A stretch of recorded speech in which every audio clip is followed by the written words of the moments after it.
Hi, Amanda Wells, and welcome back to the ProBalance PT channel.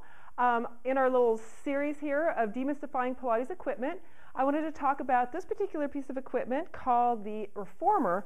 And in particular, this particular manufacturer, Balance Body, has made the Reformer with a tower. And so this tower gives you the ability to work with it as what we did with the trapeze table, which we talked about in a different segment, as well as working on it as just a plain reformer or combining the two.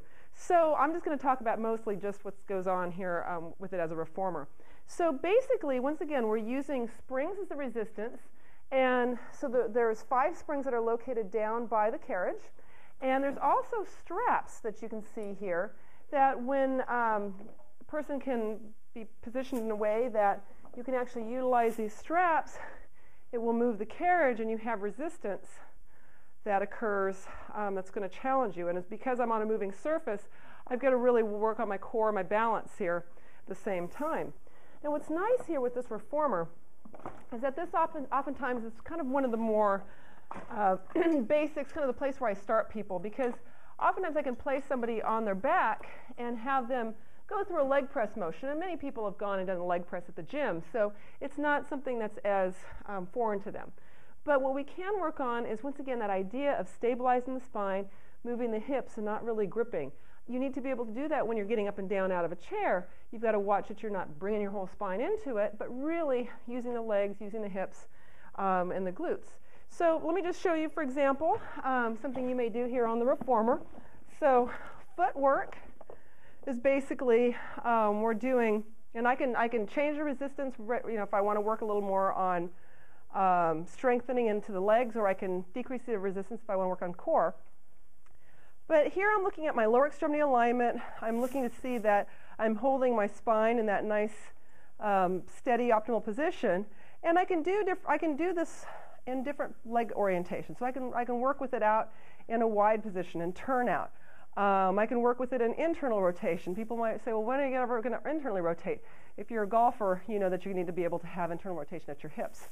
You can also work on stretching the calves. People love this particular exercise here because here I'm getting a nice stretch. And once again, we're working on stability through the pelvis and through the lumbar spine.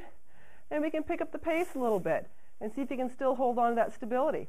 We can do something where you're just doing something with single leg.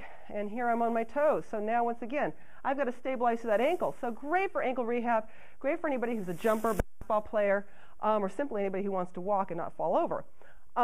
What's really nice and kind of the thing that feels wonderful, kind of a little scary when people first see it, but to be able to do these feet and straps where we're able to then get a nice stretch in through the hamstrings and the back of the legs, but also while we're keeping the rear end down and we're maintaining the stability of the pelvis.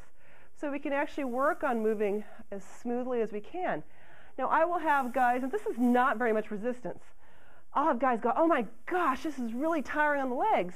And it really is not a leg exercise, it's a core exercise. So the more efficient you are at the core, and you know how to engage that, you're not going to feel this tension in your legs. And that's when you get the aha moment from a lot of the athletes who are used to, really pushing through and working hard. Here we're trying to work on efficiency. If you can learn how to move efficiently, then when you add the extra resistance in your regular workouts, you're going to get a lot more out of them, not to mention into your sport. Kind of just a really quick last exercise I'll just show you here, which is really, I give it to nearly everybody who comes through here, is a hip stretch. And all of my runners, my cyclists, my desk jockeys, everybody loves this exercise because here we get a nice opening of the hips. We get to stretch out the hamstring, and I'm still mindful of what's happening in my upper body.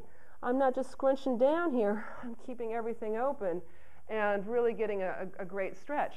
If I want to work on some balance and coordination here, I can work on just doing this scooter exercise. If I want to work on rotational motion, for once again my golfers, I can work on adding a rotation as we're stabilizing. So that just gives you a few little exercises that you might be able to do on the reformer.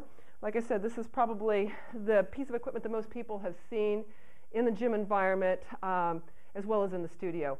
The studio ones are typically wooden, and I have one of those downstairs, but here I have 6 of them so that we can do group classes. So hopefully that demystifies the reformer for you, and we'll join you again on our next segment. Thanks so much.